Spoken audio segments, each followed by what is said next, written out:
Police believe there may be more victims in connection to a suspect charged with murder in a random assault in Mississauga. And Ontario is lifting a 7-year tuition fee freeze for colleges and universities and cutting back on the amount of student assistance grants. We're going to have reaction from students coming up. And Metrolinx is offering refunds and reassurances following last week's GO train derailment that led to days of delays for commuters. This is Live at 5.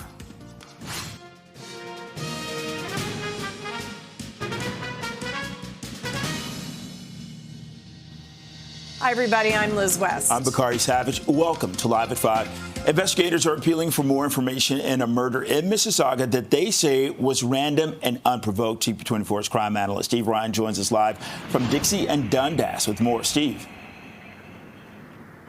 Yeah, guys, Peel Police tell us that on January the 30th at 7:40 p.m. in the area where I am right now at Dundas and Dixie in one of these industrial parking lots, a 58-year-old accused, he's now an accused because he is in custody, randomly and with an unprovoked assaulted 3 people. He assaulted a woman and 2 men, and he assaulted them with a large metal object. The woman, and we're showing you still photos now on our screen, the woman died as a result of her injuries. So this man that we just showed you right there is facing 1 count of second-degree murder, and one of the men that was assaulted, he suffered serious injuries, and he's man is also facing 1 count of aggravated assault. So they are looking for that third man that was assaulted. When the police arrived on scene, the third person that was assaulted by this guy right there, he left the scene. So the police are concerned. They want to talk with him, and they want to get an update as to his injuries, because that could warrant criminal charges as well. So this 58-year-old, again, who we just showed you, is facing 1 count of second-degree murder, 1 count of aggravated assault, and the third victim, that's who they're looking for right now. They don't know where he is, nor do they know his identity, and they are asking that if anybody knows him or if he sees this himself, to contact the police. I did speak with Peel Regional Police earlier today, and here's what they said. Let's listen. The victim, the second victim, who the accused also chased during this assault, we're looking for him to come forward and speak with our investigators. He can call us directly at 905-453-2121, extension 3205, or he could also contact us through Peel Crime Stoppers if he would like to remain completely anonymous.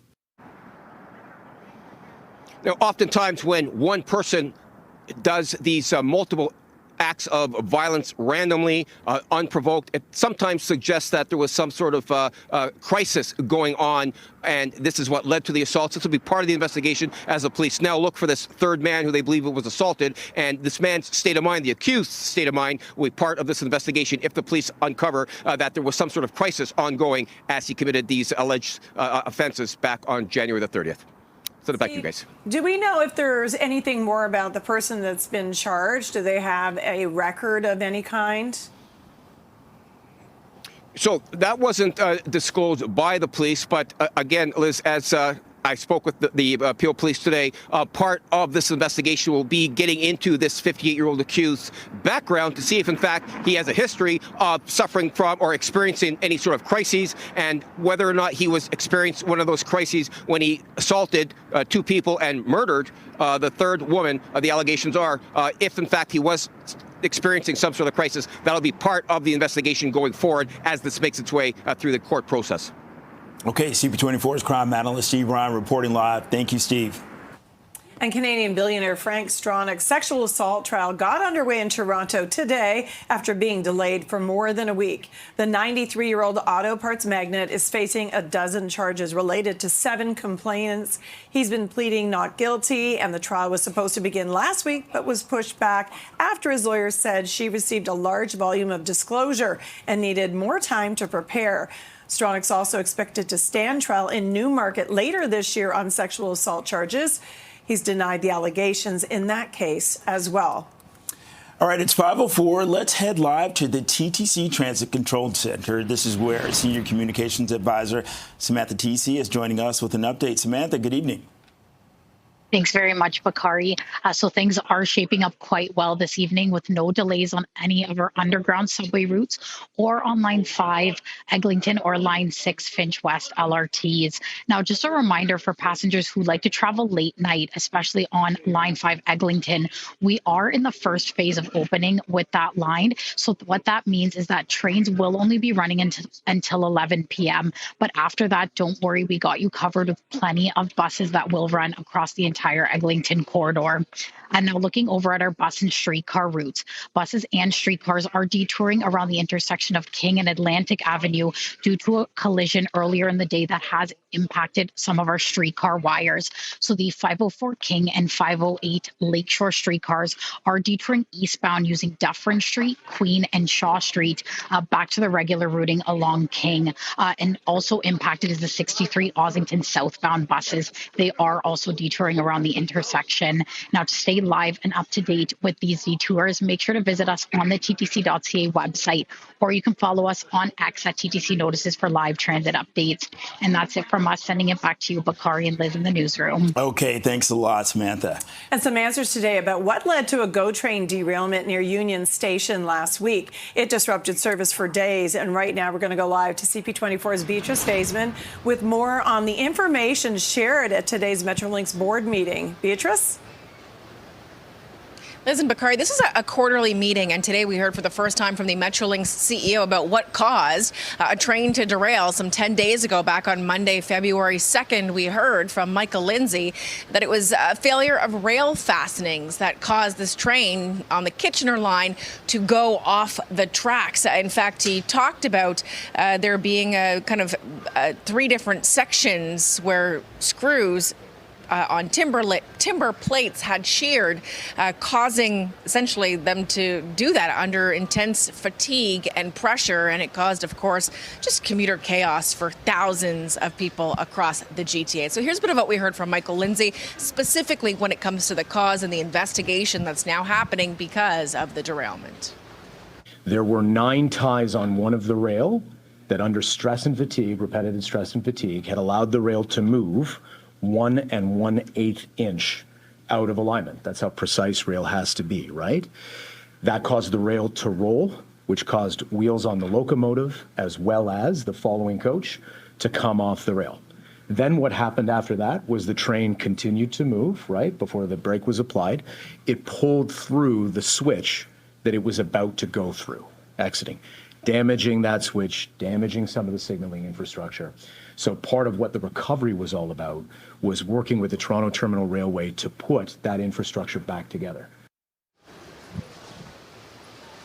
And Michael Lindsay talked about some of the work that's been done in the aftermath to have a look along all of the rail corridors, really, to make sure that this doesn't happen again. Keep in mind the area where I'm standing right now, the York Concourse, was just absolutely flooded with people last Monday when this derailment happened. Same with Tuesday and Wednesday. It took people a lot longer to get from point A to point B to their destinations, causing a lot of frustration for commuters. We heard from Metrolinx today, commuters, if you use your Presto card to tap on Feb 2nd, 3rd, and 4th, you will be getting a refund automatically. It doesn't mean, though, that all the commuters that I've been talking to are happy with that measure. They say a refund of that, $10-15 simply isn't enough for the time they spent traveling. Here's some commuter reaction. Not at all. I mean, I'd much rather spend the extra $10 and have my 4.5 hours back. Giving back $10 is not really going to do anything. I was waiting about in some platform in Scarborough for about, let's say, 40 minutes. They were telling us to take a bus. I got off, was waiting for a bus. It was too full. So I walked back to Markham, like 7 out of 10 kilometers. Yeah. I'm glad it happened at low speed when I heard there was derailment. It would be pretty freaky if it happened at high speed, but I mean, there's not been any other. I'm hoping that whatever it is sorted out. So a lot of the commuters that I've been talking to here at Union Station tell me they have already gotten a refund. There's been announcements over the loudspeaker here as well, letting people know that those refunds are coming somewhere between 5 and 10 business days. It is automatic. You do not have to apply for it. And also, we heard from the CEO of Metrolinx this morning that communication is a big learning lesson for Metrolinx as well. Communication not just with commuters, but communication with the media as well. We had a really tough time getting a Metrolinx spokesperson in front of a camera to actually give people information about what was happening, how long the disruption would last. Because, by the way, it took up to February 7th to actually resolve it. So a lot of learning lessons here for Metrolinx, and certainly back to normal on the commuting front here at Union Station, thankfully. All right, thanks for that update. Beatrice Vaisman live for CP24. 509 -4 feels like -10. This is Live at 5. And up next, Ontario is giving colleges and universities billions in new funding while lifting a 7-year tuition fee freeze and cutting back on the amount of student assistance grants. The province is giving colleges and universities billions in new funding while lifting a 7-year tuition fee freeze and reworking student assistance grants. Now, the moves are in response to a post-secondary financial crisis that's following years of low levels of government funding and a reduced number of international students. Colleges and Universities Minister Nolan Quinn has been reviewing the funding formula and announced changes today that will amount to $6.4 billion in additional money over 4 years. Colleges and universities will also be able to raise tuition fees by up to 2% per year. Now, the president of the University of Toronto is welcoming the decision to lift the tuition freeze. With those tuition dollars, we want to make sure that we are prioritizing those spends on our academic mission here at the University of Toronto. That's excellence in teaching and research. And there were efficiencies that needed to be gained across higher education, including here at the University of Toronto.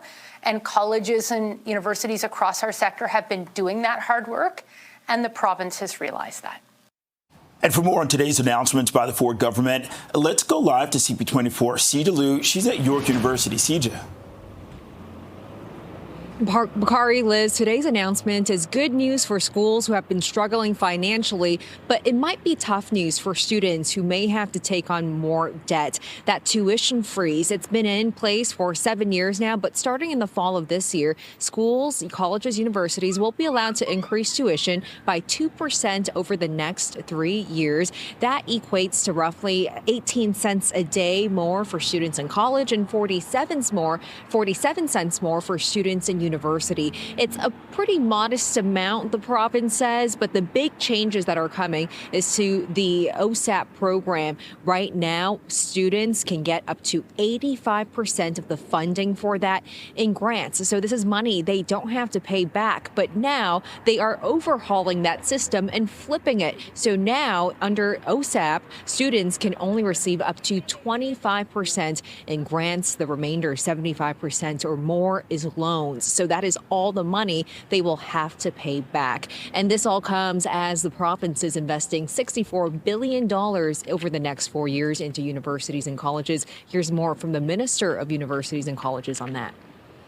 The landscape has changed significantly since 2019, but those savings that in the freeze that we have and the tuition cut will be seen for decades to come for our future students. It saved $1,800 per university student and $450 annually per college student.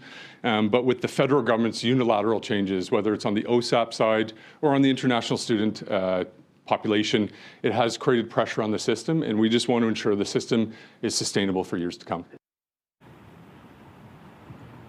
Now, we have been hearing a lot of criticism when it comes to the changes around OSAP.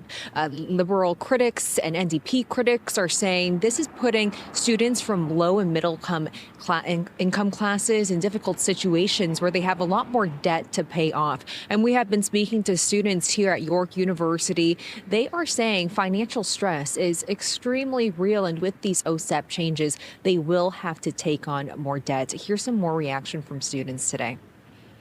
I guess it'll just have to change the future of how I have to pay back my student debt. I mean, I'm fortunately in the law school, so hopefully I'll be making enough money where that's comfortable. It's already so expensive to go to school, and just knowing that this is gonna, for a lot of people, push us further into debt, it's scary. I think generally people are scared. So definitely some big changes happening to the OSAP program. And you're also talking about that tuition freeze lifting the fall of this year. So Bakari, Liz, some major changes coming for students, especially when it comes to those who have to borrow money for school.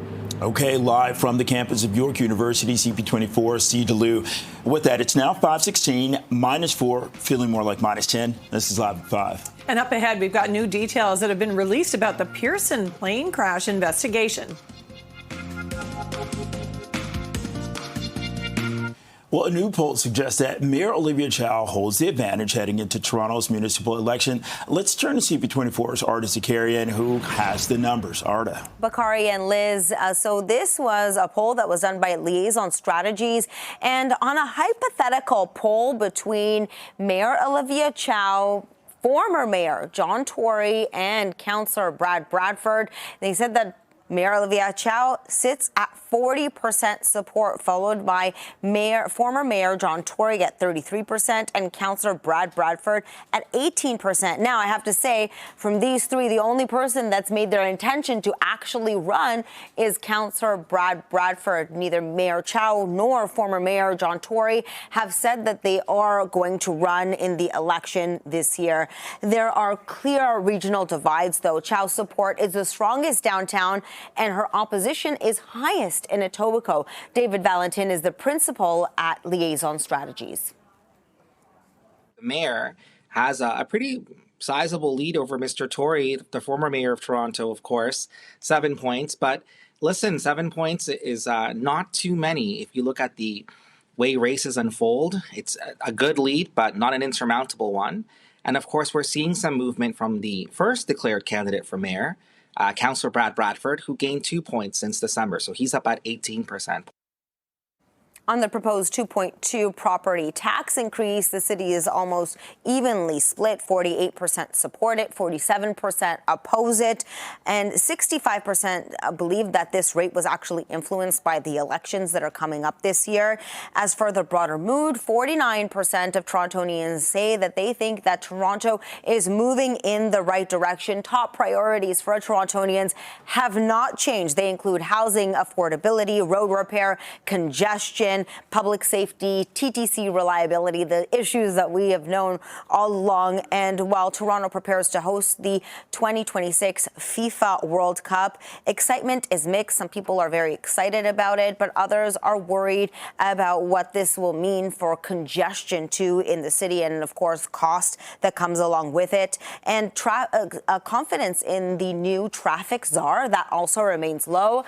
Keep in mind, we're only 8 months away. The election is going to be held on October the 26th, 2026. So lots can happen between now and then. Back to you. Okay, joining us live from the newsroom, CP24's Arda Zakarian. The Transportation Safety Board is out with an update on its investigation into the Delta Airlines plane crash that took place at Pearson Airport last February. The jet was arriving from Minnesota. It slid across the tarmac, flipped upside down. 21 passengers were sent to hospital, and the TSB says it's now completed an examination of the aircraft's wreckage, and a detailed analysis is underway. It's also analyzing audio from the cockpit and the flight tracking data from onboard recorders. The agency says it's still too early to draw conclusions about what caused the crash. They've got a lot of mechanical things to examine. They have to determine what exactly happened during the landing. They know that the airplane came down at a faster rate of descent than the landing gear can accept normally. It will accept 720 feet per minute, so we know that it was in excess of that, probably around 1,200 feet per minute. So they're going to be determining what failed and why it failed. Were the parts within the limits? Was there anything that needed to be done that wasn't done? They'll also be investigating the rescue procedure, the experience of the pilots. Okay, looking at a different travel story, officials are now warning Canadians to avoid all non-essential travel to Cuba amid growing concerns about shortages of fuel, electricity, and basic necessities. Foreign Affairs Minister Anita Anand says that the government is working with airlines to help Canadians get back home. Global Affairs Canada consular offices are providing support. Air Canada, Air Transat, WestJet have already suspended all flights to Cuba. And the federal government says it needs to collect more data for its probe in allegations of unpaid work in the airline industry. The investigation was launched. This was following last year's strike by more than 10,000 Air Canada flight attendants. The union claimed flight attendants were not being paid for some work, including ground duties. Ottawa says it didn't find evidence that airline technical compensation practices fell short of federally regulated standards during the first phase of its review, but that compensation for part-time and entry-level flight attendants needed, quote, closer examination. It's 5:23, -4 feels like -10 with the wind chill. This is Live at 5. And the media is getting a preview of the Canadian International Auto Show ahead of tomorrow's opening day. We're going to take a look at the car of the year. That's coming up. The latest and greatest in the automotive world is on display in our city as the auto show returns for another year. The Metro Toronto Convention Centre is the place to be over the next few weeks as the show makes its annual Toronto pit stop. Enthusiasts will be able to check out the best that 40 automakers have up to offer, including the latest on EV technology. From the top-of-the-line brands to the more affordable family vehicles, there's something from the diehard enthusiast to the first-time buyer to soak up. Canadians haven't really adopted electric vehicles like other countries have. We're a little bit slow, but Prime Minister Carney last week announced that rebates are coming back for consumers. So, up to $5,000 off a battery electric vehicle. And that's really going to help boost sales because prices of electric vehicles are expensive, average around $77,000. But if you buy something under $50,000, you're looking at, $5,000 savings.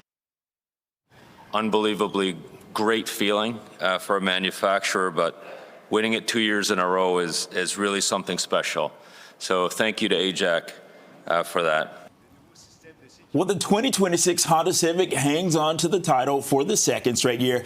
It's the third time they've captured the title in this category in the last 5 years. Other big winners, the Hyundai Palisade, and for the utility vehicle of the year, and the Porsche Taycan picks up the Canadian Electric Car of the Year award. Stellantis showing off its latest vehicles at the auto show, including Jeep, Ram, and Dodge. As for production in Ontario, the automaker is adding a third shift in Windsor, but says there's nothing to announce right now about its idle Brampton plant.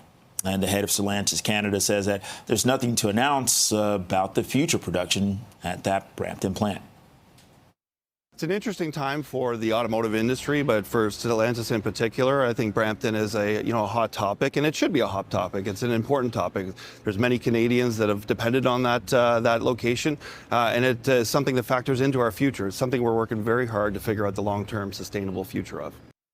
Well, the show opens to the public tomorrow, and it runs until the 22nd of the month. Right now, it's 5:28, -4. This is Live at 5.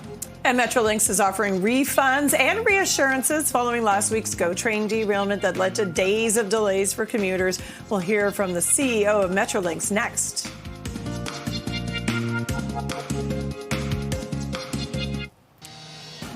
Police believe there may be more victims in connection to a suspect charged with murder and a random assault in Mississauga.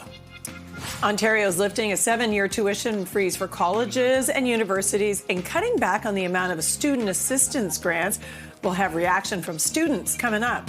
And Metrolinx is offering refunds and reassurances following last week's GO train derailment, which led to days of delays for commuters. This is Live at 5.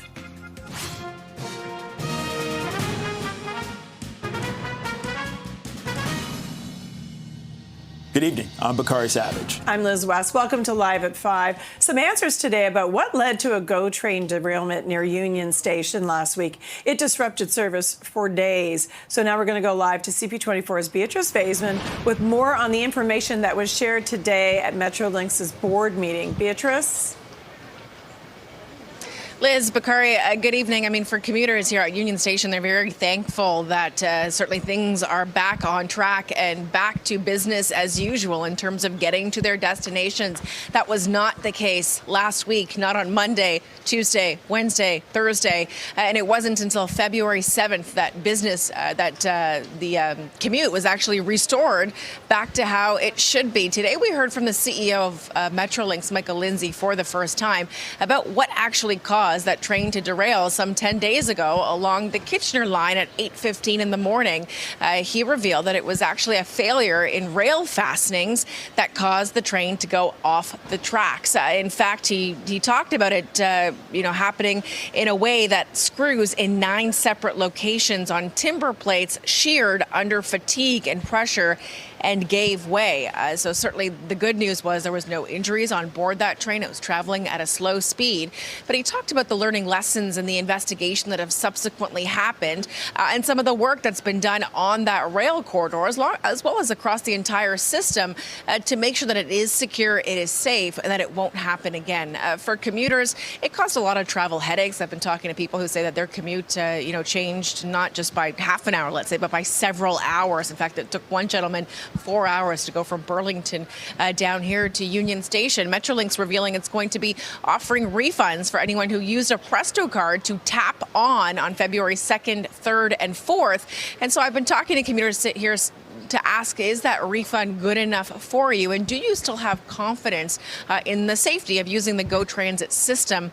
And the vast majority of people say, yes, I feel safe, but I want to still know and understand what happened. Here's a bit of what I heard from commuters here this afternoon. I trust Metrolinx. I do trust Metrolinx in terms of safety. Like I'm an engineering student myself. I know how the PEO guidelines work and how they were able to apply those. In terms of safety, not really. But I will say there has been quite a bit of accidents happening lately. Maybe it's because of the winter and just the conditions. But in terms of safety, I think I'm quite unchanged. Yeah. Well, that day I got the refund by, doing the reject payment thing. So I got it back that day. And I did come in later that week, so maybe I can get the refund. But really, it doesn't exactly make up for the amount of time that was lost on that whole week trying to get in and out. But what can they do, really?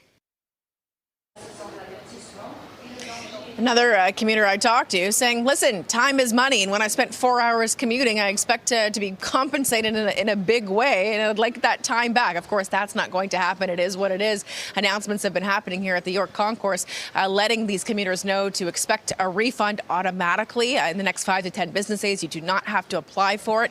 Metrolinx also acknowledging communication was a real problem. Communicating with commuters and communicating with us as well in terms of no Metrolink spokesperson was made available to stand in front of a camera and answer questions about when that disruption was going to be over. It was wrapped up on February 7th, and Metrolink's committing it will do better with communication in the future.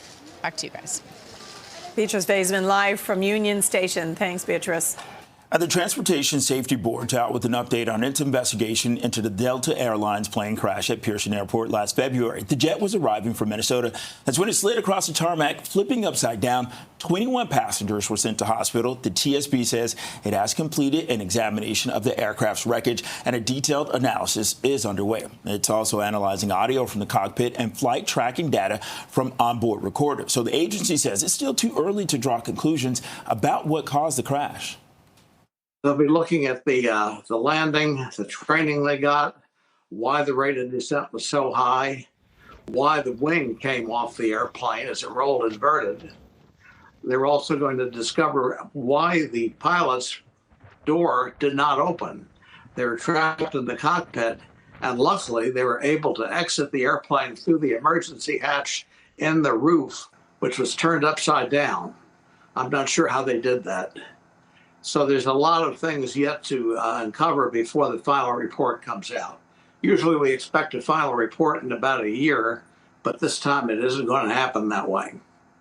It is unclear when the TSB will complete its investigation, but says that it'll inform regulators and industry leaders should there be any significant safety deficiencies needing immediate attention.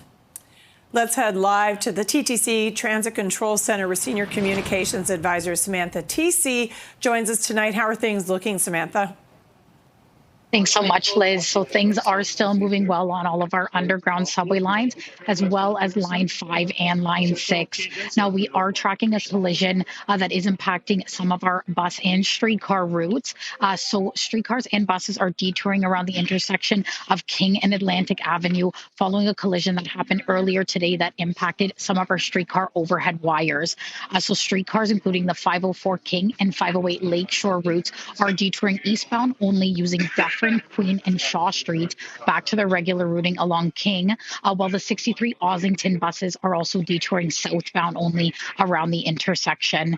Now looking at service tonight, there will be a planned subway closure on the portion of Line 1 starting at 11 p.m. between St. Clair West and St. Andrew stations for planned station work. Now shuttle buses will run in place of subway service, with regular service set to resume tomorrow morning at 6 a.m. Now that's it from us. Sending it back to you in the newsroom, Liz and Bakari. Thank you, Samantha. Investigators are appealing for more information in a murder in Mississauga that they say was random and unprovoked. CP24 crime analyst Steve Ryan joins us now. He's live from Dixie and Dundas. And Steve, what can you tell us about these random attacks? Well, Peel Police tell us that they are investigating, as you said, 3 random unprovoked attacks on 3 random people who did not know one another, all occurring on January the 30th at 7:40 p.m. We're showing you still an image of this person right now. So police tell us that at 7:30 p.m., 3 of these people were assaulted, 1 woman and 2 men. Police allege that the accused, a 58-year-old man who the police now have in custody, at different times struck these 3 people with a large metal object. There's the accused right now. He struck a woman and he struck 2 men, assaulted all 3 of them. The woman sadly died as a result of her injuries. 1 of the 2 men had very serious injuries. So this accused now is facing 1 count of second-degree murder, 1 count of aggravated assault, and they are looking for that 3rd victim. When the police arrived on scene, that 3rd victim had left, so they are actively now trying to find him, identify who he is, speak with him, and see the nature of his injuries, because a 3rd criminal charge could be laid as a result. So Peel Police have made this appeal today, asking for people who may know who that 3rd person is, or if that 3rd person hears this report, they are encouraging anybody to give them a call if they have any further information. Now, I did speak with Peel Regional Police earlier on, and I spoke with a local resident who stopped by to say hello and to chat, and here's the conversation from the 2 of them. Let's listen. This very unfortunate incident occurred around 7:30 p.m. on a Friday evening, so I'm sure there's a lot of pedestrians, motorists in that area. So if you saw anything, if you have any dashcam footage, if you're even a victim of an assault or an attempt from that male, as we know that a lot of these assaults were, actually all these assaults were unprovoked. So please come forward and speak to our investigators. At this point in time, every detail that we can collect in relation to how this went about is important to us. I haven't been here as often as I usually was at one time, but it is a safe area. Does it make you want to be very careful when you're out and about? Oh yes, definitely, of course. So often when you have random acts of violence, especially multiple random acts of violence committed by the same person on 3 different individuals, and they're unprovoked, sometimes it goes to the state of mind when it comes to the accused. Were they experiencing some sort of crisis? That will be part of the investigation as Peel Homicide Squad take this investigation further, 1 step further, and that would be the court process. And they, again, are actively trying to find that 3rd person that was assaulted, allegedly, by this 58-year-old accused. And if you are that person or you know who he is, you are being asked to give Peel Police a call. All right, thank you for that update. That's CP24's crime analyst, Steve Ryan. It's 5:40, -4, feeling more like -10. This is Live at 5. Up next, Ontario is giving colleges and universities billions in new funding while lifting a 7-year tuition fee freeze and cutting back on the amount of student assistance grants. The province is giving colleges and universities billions in new funding while lifting a 7-year tuition fee freeze and reworking student assistance grants. So the moves, they're in response to a post-secondary financial crisis following years of low levels of government funding and a reduced number of international students. Colleges and universities Minister Nolan Quinn has been reviewing the funding formula and announced changes today that'll amount to $6.4 billion in additional money over 4 years. So colleges and universities will also be able to raise tuition fees by up to 2% per year. And the president of the University of Toronto is welcoming the decision to lift the tuition freeze. Melanie Wooden says it'll help with student affordability. For any student at the University of Toronto who has financial need, the sticker price, the tuition price that they will pay is less than 25% of the tuition price, the sticker price. We invest more than $4,000 per student per year in student aid. That's more than 70% of the sector average. So I'm sharing that to say that education at the University of Toronto has been affordable and will remain to be affordable. Meanwhile, the opposition NDP is criticizing the Ford government for ending the tuition freeze. Peggy Sattler, Shadow Minister for Colleges and Universities, issuing a statement that reads, in part, young people are already facing record high unemployment and are asking whether they can afford rent, groceries, or making a living here in Ontario. Instead of fixing the affordability crisis, this government is telling them to take on more debt and hope things somehow work out. Young people deserve better than that. And for more on today's announcements by the Ford government, let's go live to CP24 Sija Liu. Sija, you're on the campus of York University. You've been talking directly to students. Yes, I've been asking them about the tuition freeze ending as well as the changes to OSAP.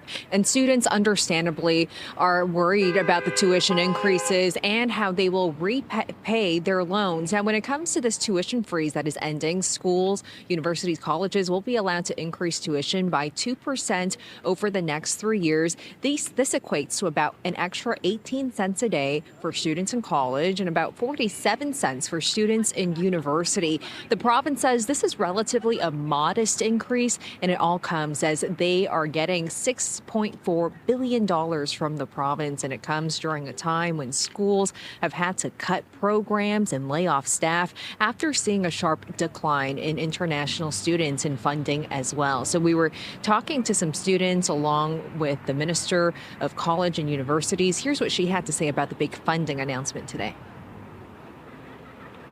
Across the whole system, we will see a 6% increase on all students, a 30% increase on part-time college students, which was a long-standing challenge for the sector. That's part of our $1.1 billion for every single student. But we are focusing on core priorities of the economy and our government priorities. So in STEM, skilled trades, teaching, and healthcare as well. Now, a lot of the criticism has been coming when it comes to the OSAP program. So right now, students who borrow money get funding from that. Around 85% of that can be grants. So this is money they don't have to pay back. But now that is completely switching. Students can only receive up to 25% in grants moving forward. So that is a larger chunk that will be loans, so money that they will have to pay back. And students say they are worried about taking on this extra debt, particularly those who come from low or medium income homes. Here's more from some of the students around York University today. I think that's terrible. 2% every year? No, we already pay a lot, so I'm not a big fan of that. Canada University facing a financial problem, and there are lots of sustainability. I think they have a reason to increase a little bit, a bit more. It's not the best, but I kind of get from the university's perspective too, but there should be a middle ground for that. And some of the students we spoke to here attend the law school, and I asked them, what is your strategy when it comes to paying back your loans? They said they aren't happy to hear about these changes today, but their goal is to work hard in school and hopefully get a well-paying job after they graduate so the loans won't be a huge issue. But Liz and Bakari, all these changes are happening soon. By fall of this year is when this tuition freeze will end. Okay, live from the campus of York University, CP24 Sija Liu. It's 5:47 -4. Feels like -10 with that wind chill. This is Live at 5. And Prime Minister Mark Carney will visit the community of Tumbler Ridge in BC tomorrow. We're learning more about the victims of the mass shooting. We're going to have those details next.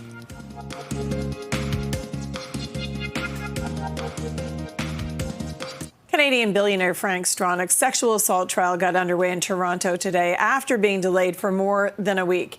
The 93-year-old auto parts magnate is facing a dozen charges related to 7 complainants. He's pleaded not guilty, and the trial was supposed to begin last week. It was pushed back after his lawyers said she received a large volume of disclosure. She needed more time to prepare. Stronach is also expected to stand trial in Newmarket later this year on sexual assault charges. He's denied the allegations in that case as well. Well, York Regional Police are seeking the public's help in identifying suspects in an arson investigation. Investigators releasing these images of two of the people they're looking for. They say the suspects broke into businesses in Markham and Winter-Stovall early yesterday morning, and they tried to set fires using an accelerant. Both buildings were not occupied. No one was hurt. Both suspects were wearing hooded sweatshirts and gloves. And police are also trying to identify the driver of the vehicle that the suspects were in. It's described as a white Audi SUV. No description of the drivers available, as they weren't seen leaving the vehicle at either location. So the businesses that were targeted, they were located near Highway 7 East and 9th Line, as well as Ringwood Drive and Main Street. So anyone with information, you're asked to contact police or Crime Stoppers. Police are trying to identify a suspect in a ransom scam that appears to target young Chinese students who are new to Canada. Police are saying a boy received a call last month from someone claiming to be police in China, implicating them in a money laundering investigation. The boy eventually met with the suspect at a plaza in Markham on February 2nd when he was told he needed to be taken to a safe house in Mississauga. The boy went with the suspect, spent 2 days at an Airbnb before receiving a call that he was safe to leave. Now, investigators say a ransom demand was made to his family, but was not paid. Anyone who recognizes the person in these photos is asked to contact York Police. Well, Prime Minister Mark Carney is going to visit the grieving community of Tumbler Ridge, BC tomorrow. A vigil was held last night as the community gathered to mourn the 9 people killed by a teenage shooter at a local school and a nearby home. And Carney canceled the European trip in the wake of the mass shooting. A day of mourning in BC is being observed today. And RCMP releasing the names of the victims in the shootings. 4 12-year-olds, a 13-year-old and a 39-year-old educator were shot at Tumbler Ridge Secondary School. The 39-year-old mother of the shooter and her 11-year-old son were killed in their home. Right now it's 5:53 minus 4. This is Live at 5. And coming up, 3 more medals for Canada today at the Winter Games in Italy, but we're still in pursuit of our first gold medal.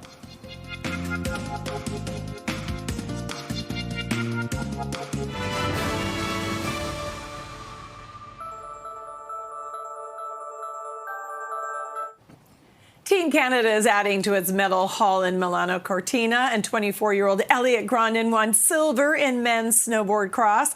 This is his 3rd Olympic medal. He also won a silver and a bronze medal in Beijing. And Canadian freestyle skier Mikhail Kingsbury, he also won a silver medal in the men's moguls event today. This is the 33-year-old's 4th Olympic medal. He came in just behind Australia's Cooper Woods. Well, a big bounce-back effort for Canada in women's hockey against Finland. Emily Clark scoring twice to lead the Canadians to a 5-0 win. And Canada finishes the preliminary round in 2nd place in Group A with 3 wins from 4 games. Canada will take on Germany in the quarterfinal. Well, Canada has taken down Czechia in the team's first game of men's hockey at the Winter Olympics. 19-year-old Macklin Celebrini opened the scoring with 6 seconds left in the first period. Now, Canada would add 4 more goals in the 5-0 shutout. Jordan Bennington made 26 saves. Connor McDavid led the charge offensively, recording 3 assists. The Canadian men, they're back in action tomorrow against Switzerland. And this afternoon, Moncton's Courtney Serault capturing the bronze in the 500-meter speed skate. It's the 25-year-old's first individual medal and 2nd overall after capturing silver in the mixed team relay earlier this week. Now, Canada is now up to 7 medals at the Winter Olympics, 3 silver, 4 bronze. I feel like we're getting some momentum, right? If only we could go and cheer them on in person, right? Well, get your bag. The latest and greatest in the automotive world on display for our city as the auto show returns for another year. The Metro Toronto Convention Centre is the place to be over the next few weeks as the show makes its annual Toronto pit stop. Enthusiasts will be able to check out the best that 40 automakers have up for offer, including the latest on EV technology. From the top-of-the-line brands to the more affordable family vehicles, there is something for the diehard enthusiast to the first-time buyer to soak in. Unbelievably great feeling for a manufacturer, but winning it 2 years in a row is really something special. So thank you to AJAC for that. The 2026 Honda Civic hangs on to the title for the second straight year. It's the third time they've captured the title in this category in the last 5 years. Other big winners, the Hyundai Palisade for Utility Vehicle of the Year, and Porsche Taycan. It picks up the Canadian Electric Car of the Year award. Well, you can celebrate Valentine's Day at one of the many IKEA stores in the GTA this Saturday morning. All stores in Canada offering a traditional breakfast for $1 for IKEA family members from opening time until 11 a.m. It's free to join the IKEA Family Members program. The retailer says all proceeds from the breakfast will be donated to the Breakfast Club of Canada, which provides nutritious breakfast to kids in schools all across the country. We were just talking about this. I love the food from IKEA. Yeah, I only know meatballs. Am I supposed to have that for breakfast? Why not? Yeah, okay. I agree. Meatballs it is. It's 5:59 minus 4. This is Toronto's Breaking News, CP24. Thanks so much for watching. CTV News at 6 is next.